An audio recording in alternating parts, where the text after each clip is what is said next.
Hey everyone, Hannah here and welcome back to my YouTube channel. Today we're going to be going over our May 2021 finance update.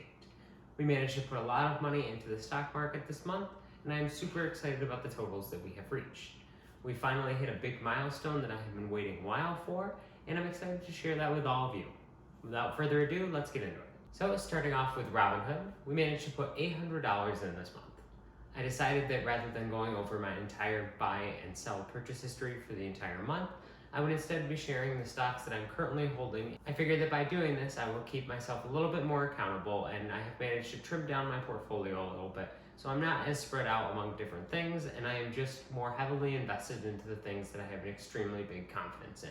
So in our Robinhood account, we have investments in Tesla, Apple, ARC Robotics Innovation ETF, as well as the ARC Innovation ETF, Nintendo, the S&P 500 via the VOO index, Lemonade, the insurance company, Amazon, the tech giant that it is today, Boeing, the airline manufacturing company. Next up is the most speculative stock on this list, and that is Palantir. I only have a couple of shares of Palantir, and unfortunately Palantir has fallen underneath my cost basis, and I do think that the company has some great ideas, so I decided I would just leave those couple of shares in there and ride it out for a little bit and see what happens. Next we have Coinbase, giving me a little bit more exposure into the crypto market without having to buy even more Bitcoin or Ethereum. American Express, the only financial sector stock on this list in our Robinhood account. And last but finally not least, Enphase, the solar company. A lot of these stocks are also in our Roth IRA account on M1 Finance, and I feel by concentrating our portfolio more deeply into these stocks that I have an extremely high confidence in, we will be able to realize some pretty extreme gains over the next few years. It is a little bit disheartening when I see all of our portfolios go down at the same time since we are super leveraged on some of these stocks, but I do feel that these stocks have the most upside out of a lot of the stocks on the market, and so I'm just going to continue to stay the course and continue to buy the dips whenever they come. So our Robinhood account has grown to $9,315.10.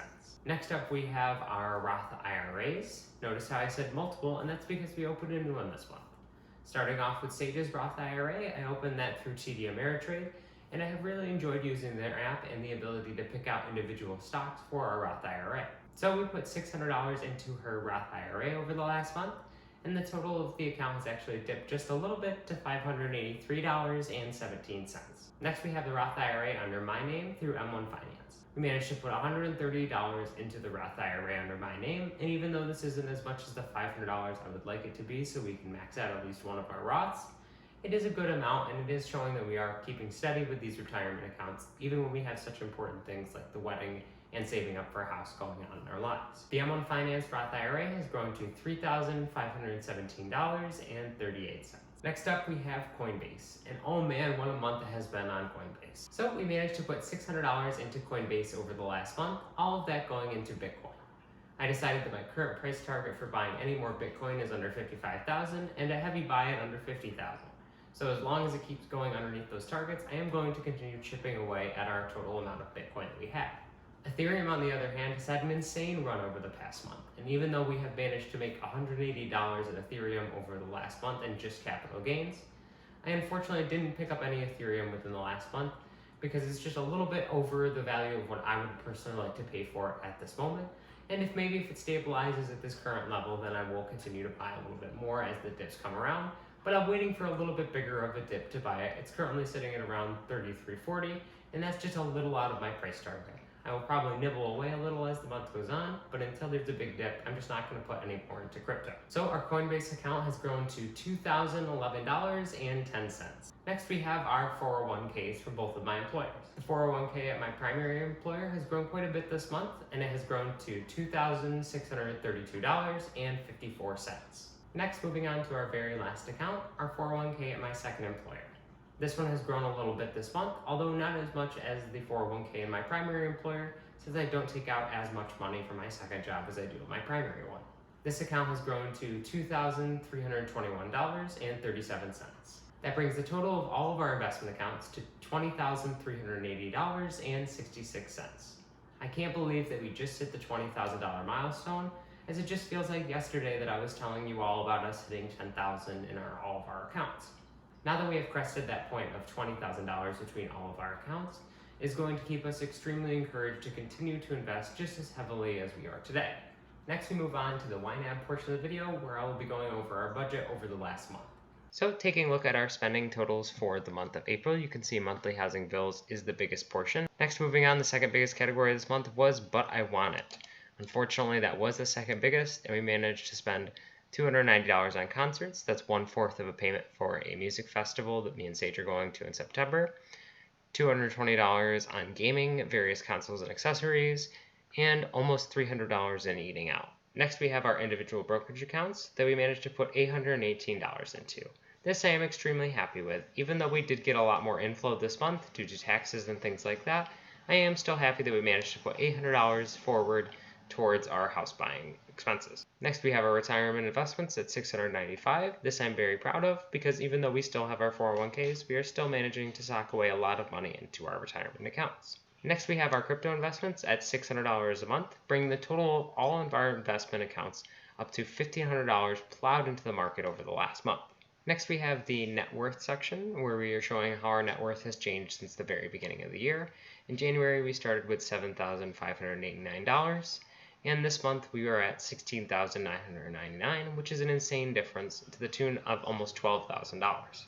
So even though our net worth is down a little bit, that is mainly due to the market being down, as well as a little bit of extra spending that we had this month. I'm trying not to focus on those slight downward trends, and instead looking at the entire market as a whole and how our accounts have moved. And as you can see, in general, our accounts definitely go up over time. Now we are in the goal review section of the video. This is where I go over all of the goals that we have set for ourselves over the last month, review how we did, and set new goals for the month ahead.